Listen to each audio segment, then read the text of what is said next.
So after hearing from Sanat Kumar, the king Pṛthu, told the four sages that just as the Lord had predicted, the four Kumaras gave their association to Pṛthu Maharaj. And so Pṛthu Maharaj is considering the appearance of the four Kumaras as the causeless mercy of the Supreme Lord. So 42nd purport, Srila Prabhupada is writing how a devotee is responsible for fulfilling the prediction of the Supreme Lord.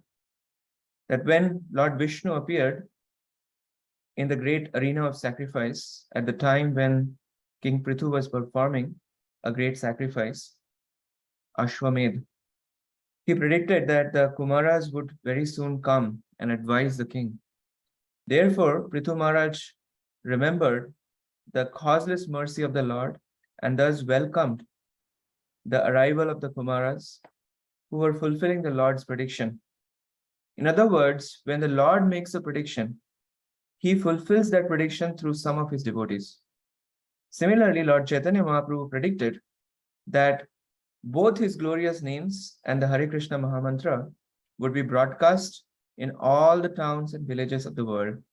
Srila Bhaktivinoda Thakur and Srila Bhaktisiddhanta Saraswati Prabhupada desire to fulfill this great prediction, and we are following in their footsteps.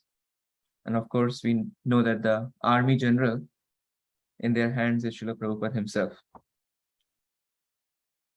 So Maharaj Pṛthu was experiencing deep gratitude in his heart because of the compassionate gift of knowledge that he received from the four Kumaras.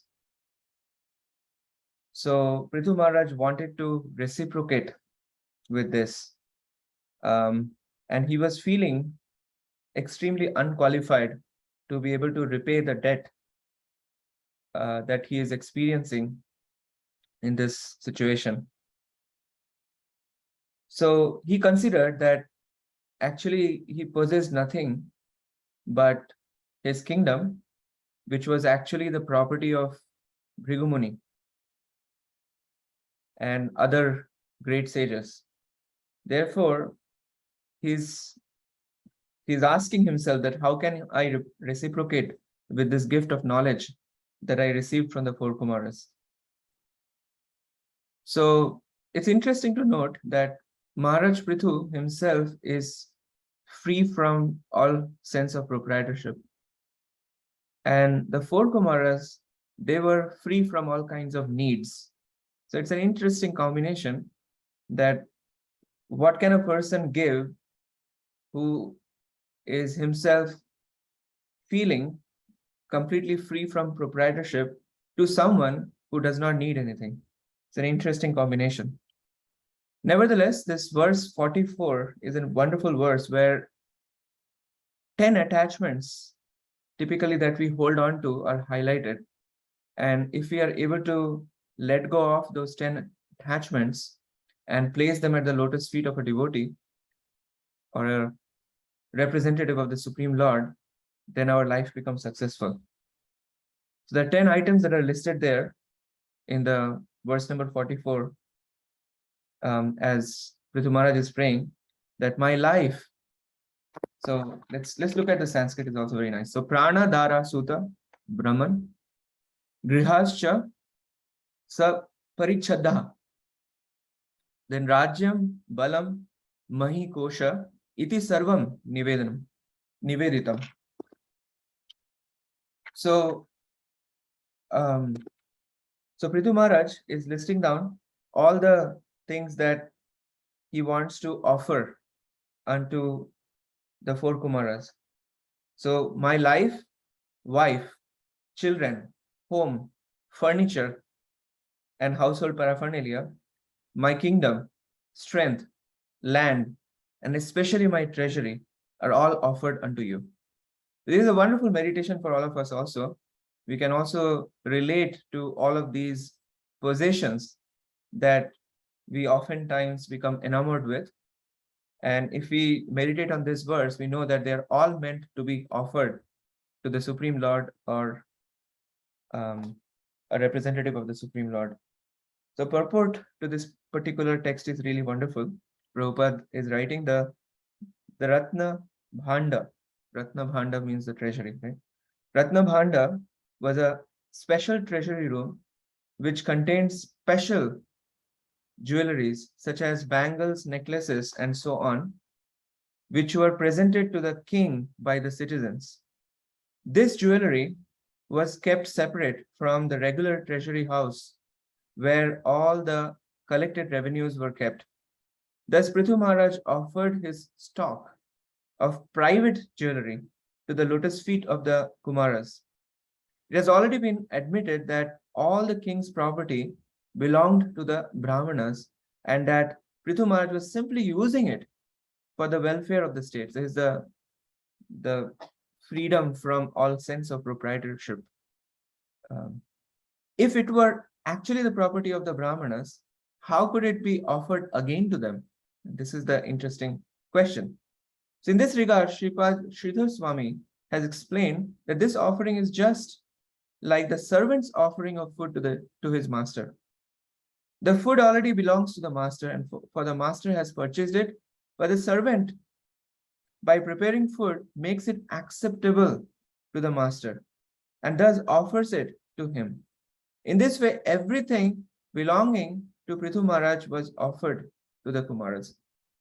So we can also reflect on all the different things that had come into our life by the mercy of the Supreme Lord, and how they actually belong to the Supreme Lord.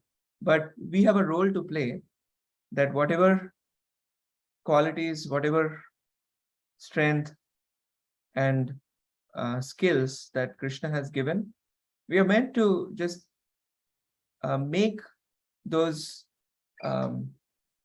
offerings acceptable by the Supreme Lord. And that's the role that we have to play. And most importantly, it's the heart behind the offering that counts the most.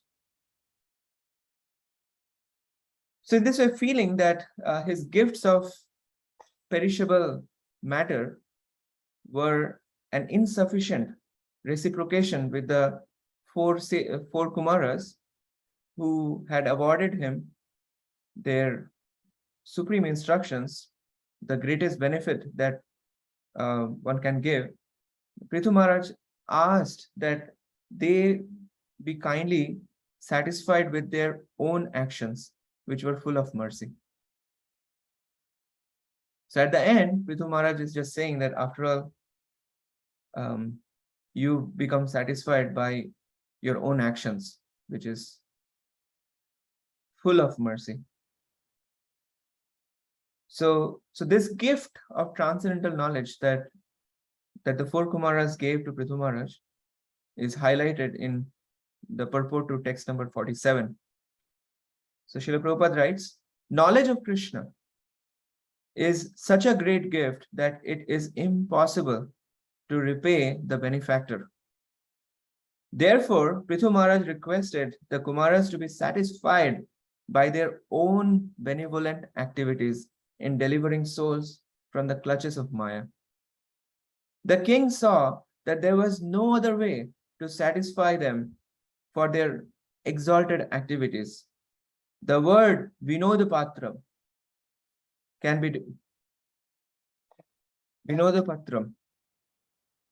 be divided into two words, Vina and Udapatram, or can be understood as one word, Vinodapatram. So Vinodapatram means joker. A joker's activities simply arouse laughter, and a person who tries to repay the spiritual master or teacher of the transcendental message of Krishna becomes a laughing stock, just like a joker, because it is not possible to repay such a debt. The best friend and benefactor of all people is one who awakens humanity to its original Krishna consciousness. So in this way, the four Kumāras listened to the wonderful expressions of King Pṛthu, and then they departed. So next, we are going to see how Pṛthu Maharaj is exemplifying um, his position as an ideal king. And that's the next section. Thank you very much. Srila Prabhupada ki Jai.